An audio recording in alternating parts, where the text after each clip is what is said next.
Comment faire du tri avec les personnes? Se défaire de ces relations qui nous épuisent, ces relations toxiques, ces relations qui n'ont plus grand-chose à faire dans notre vie, on le sent, mais dont on n'arrive pas tout à fait encore à se défaire. Je t'en parle tout de suite.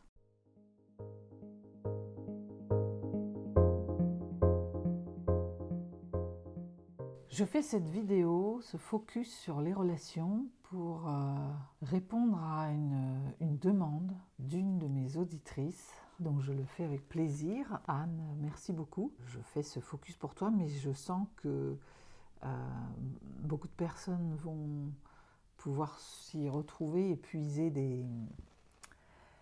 des clés, en tout cas peut-être de l'inspiration, de l'énergie, parce que c'est vraiment quelque chose dont on me parle régulièrement, que je peux accompagner en coaching ou dont je débat avec mes amis, mes clientes quand je les rencontre, etc. Voilà, donc tu as bien fait de poser le sujet, Anne, parce que je pense qu'il va rendre service. Alors ça tombe bien en plus parce que ce matin, je suis allée petit déjeuner, enfin boire un café, un chocolat, plus exactement, avec des amis que je ne vois pas beaucoup. Et c'est venu me chatouiller, voilà, alors que je pensais que c'était bien clair dans ma tête, bien réglé, c'est venu encore me chatouiller. Donc tu vois, même quand on pense qu'on a tout bien trié, tout bien réglé, tout bien mis à sa place, bah, ça se passe quand même dans le temps avec les relations. Autant les papiers, les livres, le matériel, on peut arriver à... Ça part assez vite. Moi, je pense déjà plus aux livres que j'ai envoyés et que j'ai offerts. En revanche, les relations, c'est plus complexe. Alors, qu'est-ce qui se passe? Bon, je vais essayer de te structurer ça un peu pour que ce soit... que j'oublie rien, parce que c'est un sujet, je pourrais en parler des heures, et probablement que je ferai d'autres vidéos là-dessus, du coup. Mais déjà, en fait, j'ai envie de commencer par ça, dire qu'il n'y a pas de hasard dans les relations. Chaque personne qu'on rencontre vient nous challenger, en fait, nous révéler quelque chose de nous. Chaque personne est un miroir, déjà. Et dans cette personne, à un instant T, elle vient nous éclairer sur qui nous sommes. Je me reconnais dans ses qualités. Alors quand je dis je me reconnais, c'est une invitation à le faire parce que c'est pas du tout évident. Moi au début, c'était pas comme ça que je le voyais. Je voyais les qualités chez les autres et j'avais beaucoup de mal à les voir chez moi. Mais quand je cite une qualité chez quelqu'un, c'est que je l'ai au fond de moi, sachant que le cerveau ne peut pas citer quelque chose qu'il n'a pas reconnu, appris, mémorisé. Donc, quand je trouve quelqu'un de généreux, ben, ça m'invite à aller regarder quelle est ma propre générosité. Je dis ça parce que c'est quelque chose que j'ai entendu. Moi, je repérais souvent ça chez les autres. Enfin, c'est un critère, en fait, même une valeur importante chez moi. La générosité du cœur. Et je repère, je classe, alors j'aime pas trop dire ça, mais quand même, c'est important. Je repère, en tout cas, je mets les personnes en fonction de générosité de cœur ou renfermement du cœur. Et un jour, on m'a fait une dédicace pour une fête, voilà, un anniversaire, je crois c'était. Et générosité est sortie à chaque, comme une ponctuation à chaque phrase. Et c'est pas que j'ai découvert ma générosité, mais quand même presque. Je ne pensais pas que ça se voyait autant, que c'était aussi, elle était aussi importante. Et ça m'a permis de vérifier ça. Ce que je sais, j'aime bien ensuite le vérifier dans la matière, l'incarner, le concrétiser, le voir se prendre forme. Donc déjà, j'ai envie de t'inviter à regarder dans chaque relation que tu as eu, que tu as encore ou que tu recherches. En tout cas, c'est une bonne aide justement pour la suite des relations que tu vas rechercher, c'est de regarder quelles sont les qualités que tu repères chez les autres. Voilà, les lister, vraiment de prendre... moi, j'aime bien l'exercice papier crayon, parce qu'il permet vraiment de conscientiser, de se poser et de voir à l'écriture spontanée ce qu'on raconte. C'est vraiment fort d'apprentissage. Et donc de lister les qualités des personnes qui t'entourent.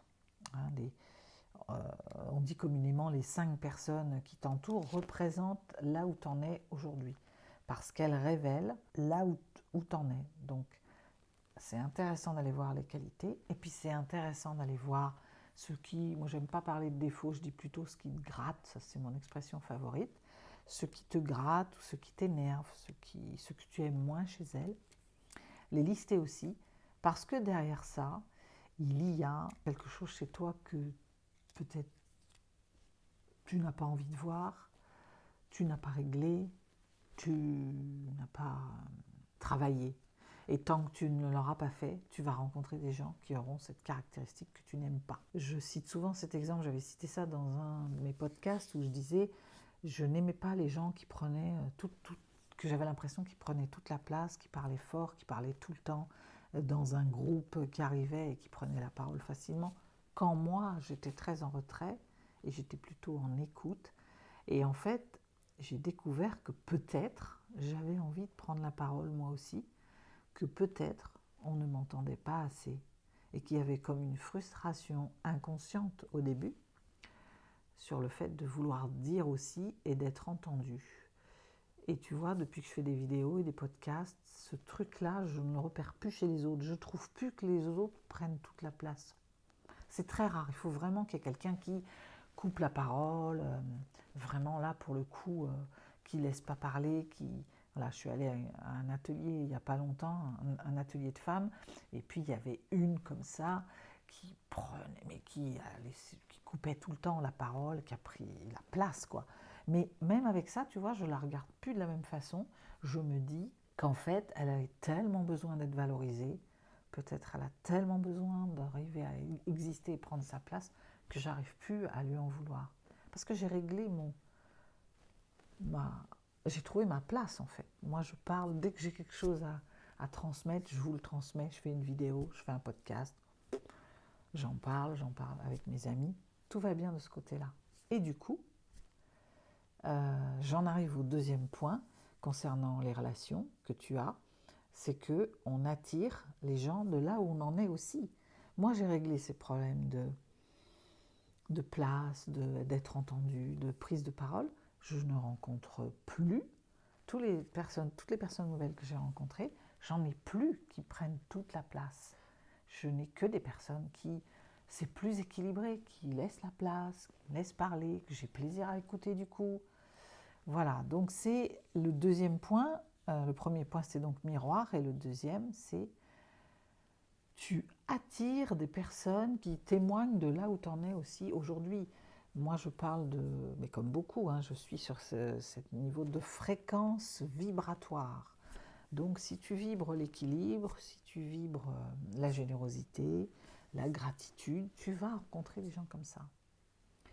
Donc, l'idée, c'est pas de se flageller avec qui tu as autour de toi et qui ne te correspond plus, c'est de regarder en quoi il ne te correspond plus et qu'est-ce qu'il vient encore dire de toi que tu n'aurais pas vu. Peut-être juste aussi, c'est pas forcément que tu manques de générosité, ou par exemple, si tu... le contraire de la générosité, à un moment donné, je rencontrais que des gens à peu près de leurs sous, radins, comme on dit, les radinas, moi je les appelais. Et en fait, je n'ai jamais été radine, moi j'ai toujours été en générosité. Mais ça venait poser peut-être quelque chose que je n'arrivais pas à faire je donnais trop. Il y a une histoire d'équilibre. Peut-être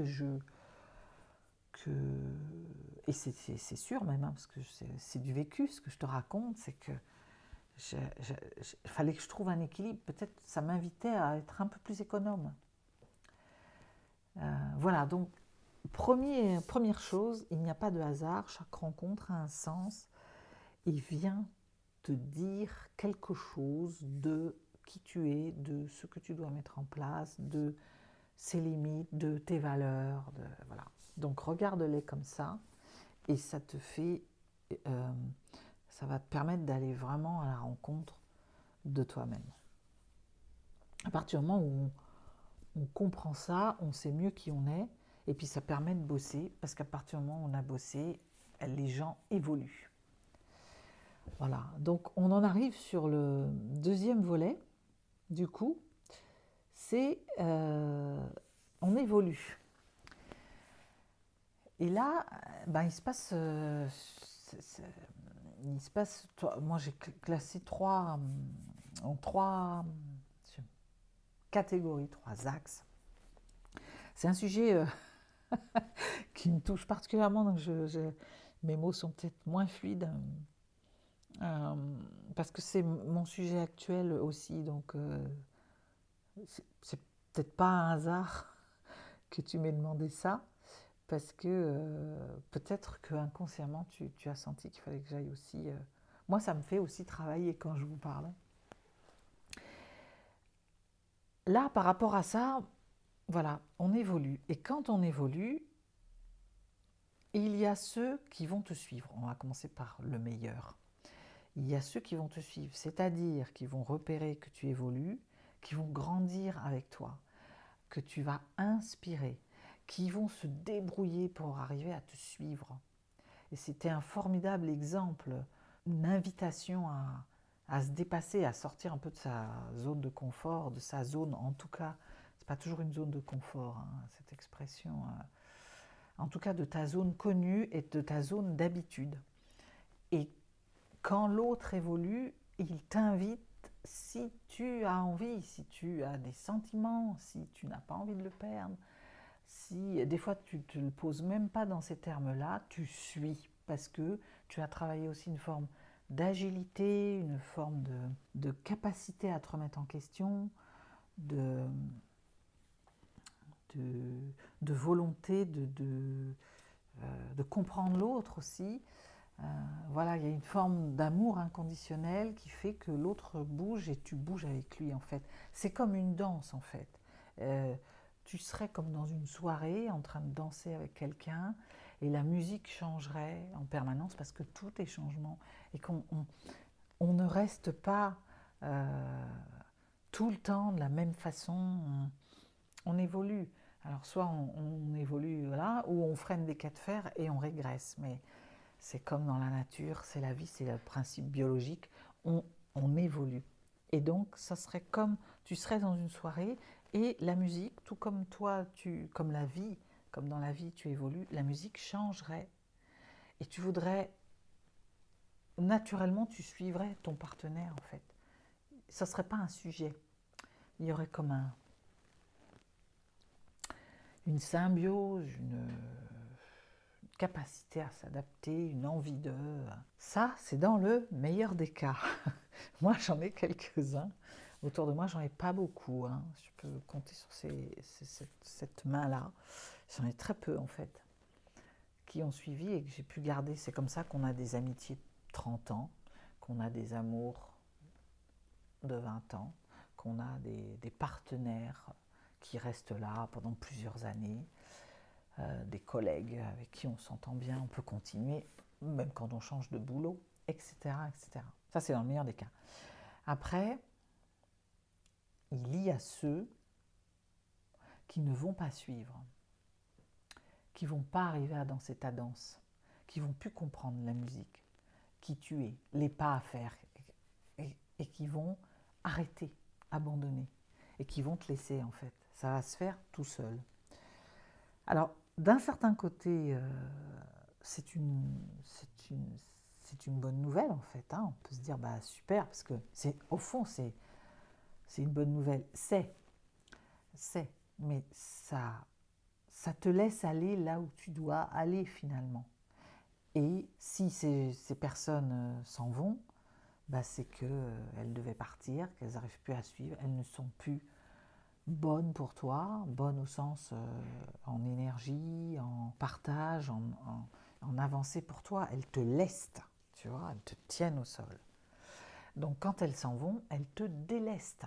Donc même si c'est douloureux, même si c'est triste, c'est pour te laisser en fait avancer. Moi j'ai même une idée de légèreté en fait, hein, de te déployer. Donc ça, c'est la bonne nouvelle. Après, c'est vrai que ça vient chercher la rupture, parce qu'il y a une forme de rupture, parce que c'est la personne qui part. Ça veut dire aussi que peut-être toi, c'était pas ce que tu avais décidé. Tu aurais peut-être préféré rester avec cette personne, quelle qu'elle soit. Hein. Encore une fois, une amitié, un collègue, la famille aussi. Famille, ça rajoute une complexité. Et ça vient chercher, ça vient toquer sur la blessure d'abandon. Ça vient sur la blessure de rejet. Ça peut venir chercher aussi l'injustice. Donc on peut trouver ça pas juste. Mais pour autant, ça vient dire que toi, tu es à un autre endroit. Et que il est important d'avancer en fait. Autrement, à vouloir les retenir, d'abord, c'est pas sûr que ça marche. Parce que du coup, tu vas réaccepter peut-être des schémas dans lesquels qui ne sont pas nourrissants pour toi, qui sont plus ou moins conscients, mais en tout cas qui ne te nourrissent pas. Et puis dans le pire des cas, ça peut être aussi de la toxicité, quoi. Et tu vas régresser à faire ça. Donc c'est vraiment l'idée d'avancer. C'est pas simple. C'est pas simple. Moi, ce matin, j'ai été confrontée à ça parce que, voilà, j'ai revu une amie, qui est toujours mon amie, mais qui finalement n'a pas suivi complètement cette nouvelle avancée, là où je suis. Et du coup, on se voit plus. On se voit quasi plus. Donc, je suis très contente de l'avoir ce matin. Ce matin, ce que j'ai mis en place par rapport à ça, c'est plutôt que d'être dans une fuite et de dire bon, et de se réfugier. Hein, je pense à cet épisode de podcast qui va sortir, je ne sais pas s'il sortira avant ou après cette vidéo, mais qui va sortir là, probablement avant, parce qu'il va sortir samedi, là, samedi 9, et qui parle de ces insensibles qui en fait sont des hypersensibles qui s'ignorent. C'est parce que quand je retiens mes émotions et je m'interdis de ressentir pour ne pas souffrir, eh bien, je peux paraître insensible, je peux être penser que ça va, et en fait, je suis en train de gangréner à l'intérieur. Donc, moi, ce matin, j'étais plutôt dans ressentir déjà, et de me dire, tiens, quand même, elle me manque un peu. Mais la personne qui me manque, en fait, c'est une personne qui n'existe pas. Parce que celle qui me manque, ça serait la même, mais qui aurait accepté et compris mon évolution. Or, la personne est restée la même. Alors, elle a avancé, hein, on a avancé longtemps ensemble. Mais maintenant, elle est restée la même, là où probablement peut-être c'est son seuil, c'est sa limite, c'est son... Et donc, essayer de retrouver ce qu'on avait avant, mais en étant la nouvelle personne que je suis, ça ne peut pas marcher. On ne peut que se frotter à de la frustration, de la tristesse, de la... Voilà. Je ne sais pas si je suis claire dans tout ça, mais n'hésite pas à me dire en commentaire hein, s'il faut. Je reviendrai encore une fois dessus. Mais c'est pour dire que, voilà, il y a quelque chose à lâcher prise, à laisser partir. Parce que là où on va, l'autre ne va pas pouvoir suivre. Et quand il décide de faire le chemin, quelque part, même si c'est compliqué parce qu'il y a une rupture et qu'on n'a rien, a priori rien décidé consciemment, c'est plus subtil que ça, finalement c'est la meilleure solution. Parce qu'autrement on arrive à la troisième catégorie de gens dont tu sais qu'il faudrait te défaire d'eux parce qu'ils te lestent, mais que ces gens n'ont pas décidé de partir, ils ont décidé de s'accrocher. Et du coup, ils s'accrochent, mais ça fait comme une montgolfière. Tu vois, tu serais dans une montgolfière, tu délesterais des sacs pour t'envoler et tu aurais cette personne au sol qui tire sur la ficelle, qui rebalance les sacs pour te laisser au sol. Du coup, tu les as toujours, tu n'arrives pas à les quitter parce que ça peut être eux qui s'accrochent, mais ils s'accrochent tant que tu permets aussi qu'ils s'accrochent. C'est-à-dire que dès que tu poses, il y a quelque chose de l'ordre de poser ses limites. C'est-à-dire, tu peux, si je continue dans l'image de la montgolfière, tu vois, je fais ça, il y a prendre un ciseau et couper la corde, hein, et la montgolfière s'envole. Donc il y a quelque chose de couper le cordon. Or, tant qu'on ne le coupe pas vraiment, On permet à l'autre, on autorise l'autre à s'accrocher. Alors encore une fois, je ne juge pas rien parce que c'est pas simple. Et moi, j'ai mis beaucoup de temps pour faire ce ménage-là. Remettre, il y a quelqu'un que j'ai lâché comme ça m'a pris 2 ans. 2 ans à dire bon allez j'arrête. Et puis je mettais un temps où on se parlait plus, machin. Et puis dès que je revoyais la personne, ou dès qu'elle me recontactait, hop, ça repartait. Et j'étais de plus en plus en frustration parce que je voyais bien qu'on n'avait plus grand-chose à se dire, qu'on n'avait plus de valeurs partagées, qu'on n'était pas au même endroit. Et donc, chaque fois qu'on se voyait, je repartais de là, j'étais pas bien, j'étais plus mal qu'avant de l'avoir vu. Donc ça rejoint aussi ce que je te disais dans la vidéo, c'est que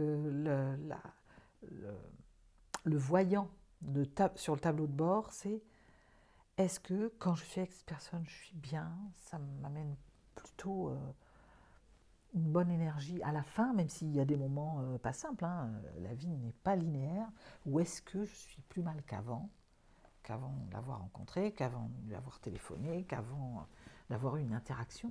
Et là, il y a quelque chose à faire. Et il y a à poser ses limites, il y a à comprendre ce qui ne fonctionne plus, les valeurs qui sont bafouées chez moi, les besoins qui ne sont pas comblés, et puis prendre des dispositions. Alors ça peut se faire progressivement, c'est pas... Il y a des gens qui sont... je sais plus, c'était un jour j'avais un échange avec une amie qui me parlait de ça, elle me disait moi quand je romps c'est d'un coup. J'ai de la patience puis à un moment donné ça part, les durtiles ou je sais plus, il y avait un terme assez moche d'ailleurs, donc peu importe si je m'en souviens pas.